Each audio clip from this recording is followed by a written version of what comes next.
Hey everybody, welcome back to the channel. I'm sure that you're noticing that once again I'm not inside the car, I'm kind of in my room, and that's because, well, if you're watching this as it's being released, we're still dealing with the whole COVID thing. So I'm doing the responsible thing and isolating.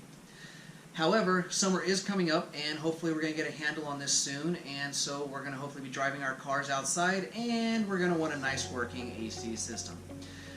The Supras are starting to get older now and we're starting to develop some problems with the air conditioning. So if you're turning on your AC and it's starting off like cold and it starts to warm up, or if it's just starting warm from the get-go and you've checked your compressor and you've checked the electronics, it's probably your expansion valve.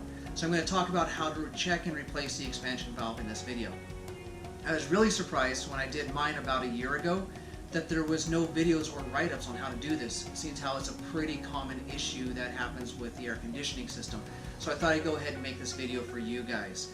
Unfortunately, when I did my expansion valve, I wasn't really planning on doing any YouTube videos, so I only have pictures, but don't worry, I'll walk you through everything so you can get through it. It's a very easy process.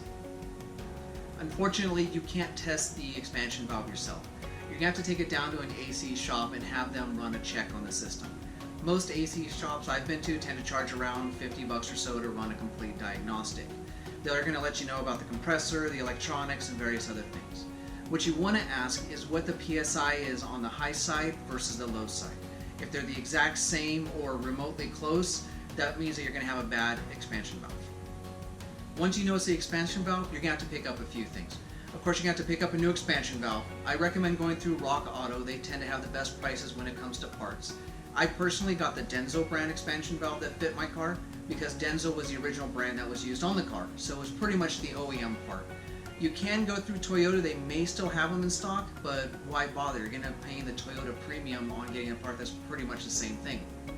You're also going to have to go to an auto parts store. You're going to want to pick up the green AC gaskets. It usually comes in a pack with all sorts of different sizes. Might as well get that one because you're going to need a couple different sizes. You're also going to pick up some PAG 46 oil, and I'll tell you what to do with that later. So once you have all the parts, it's time to start working on the car. But before you start digging in, I'm going to go ahead and assume that when you took the car down to have the AC system checked out, you left the system backed out.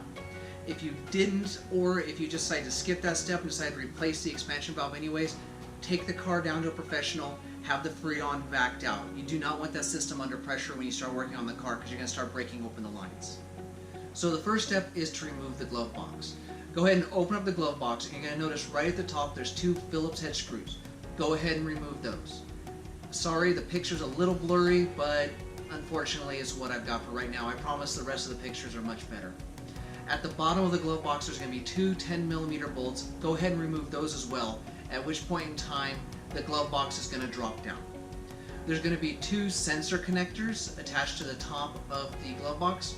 Go ahead and disconnect those and the glove box should come right out. Once you have the glove box out of the car, you're going to notice some AC tubing and a couple of metal brackets right behind it. Go ahead and remove the metal brackets. Once again, some 10mm bolts should get them out, and then the AC tubing should just go ahead and slide right on out. Next, you're going to want to remove the ECU cover. Unfortunately, I didn't get any pictures of this, but it's very easy to do. There's two plastic clips that actually hold the passenger side carpet to the ECU cover. Remove those clips with a Phillips head, or you might have to pry them out depending on what condition they're in. You simply peel back the carpet after that, and then you remove the four 10mm bolts that hold the plastic cover over the ECU. You're not removing the ECU, you're not doing anything to the ECU. You're just removing the plastic cover because it would get in the way later when you have to remove the AC radiator. With all of that stuff out of the way, you're finally going to see the box that contains the air conditioning radiator.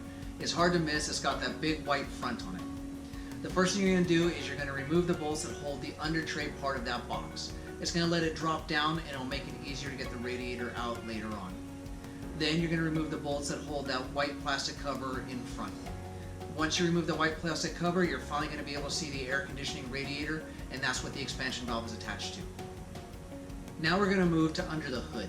So once you open the hood, you're going to want to remove the charcoal canister from the passenger side of the car. When I did this, I did it as a two-piece process. It's actually better if you just remove it all as one unit along with the bracket because the bracket's going to get in the way.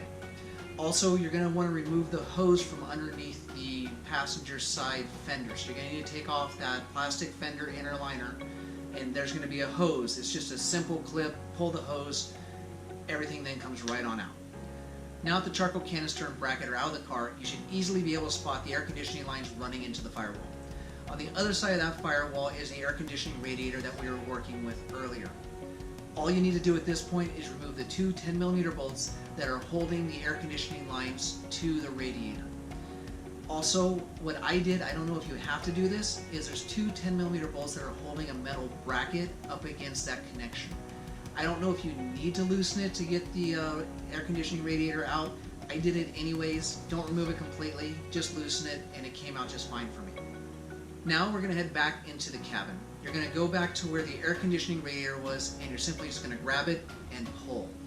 I know I had an issue with this when I was working on the car initially because there was not a lot of information on this step. I wasn't sure if I was going to break anything or have any issues. You're not. Just grab it, make sure you don't bend any of the fins, and just gently pull it out. The lines are going to break free on their own.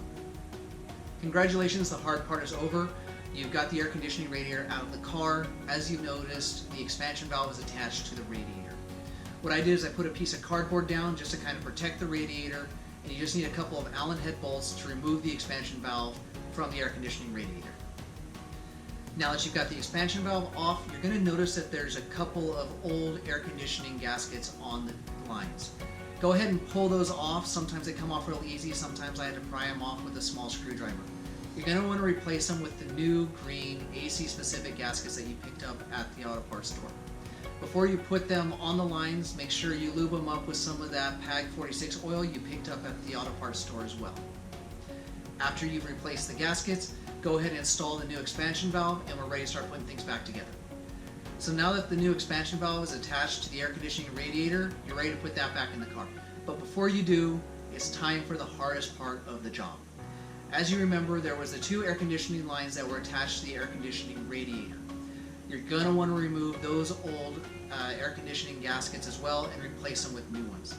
I found that those gaskets came off very, very easy, but I really had a pain to get the new ones on because you're pretty much working one-handed. I may have made the mistake of putting the PAG oil on the gaskets before I put them on the lines. I would recommend maybe trying putting the gaskets on first and then putting the PAG oil on the gaskets. Once you've got those gaskets on the line, go ahead and slide the air conditioning radiator back into its spot.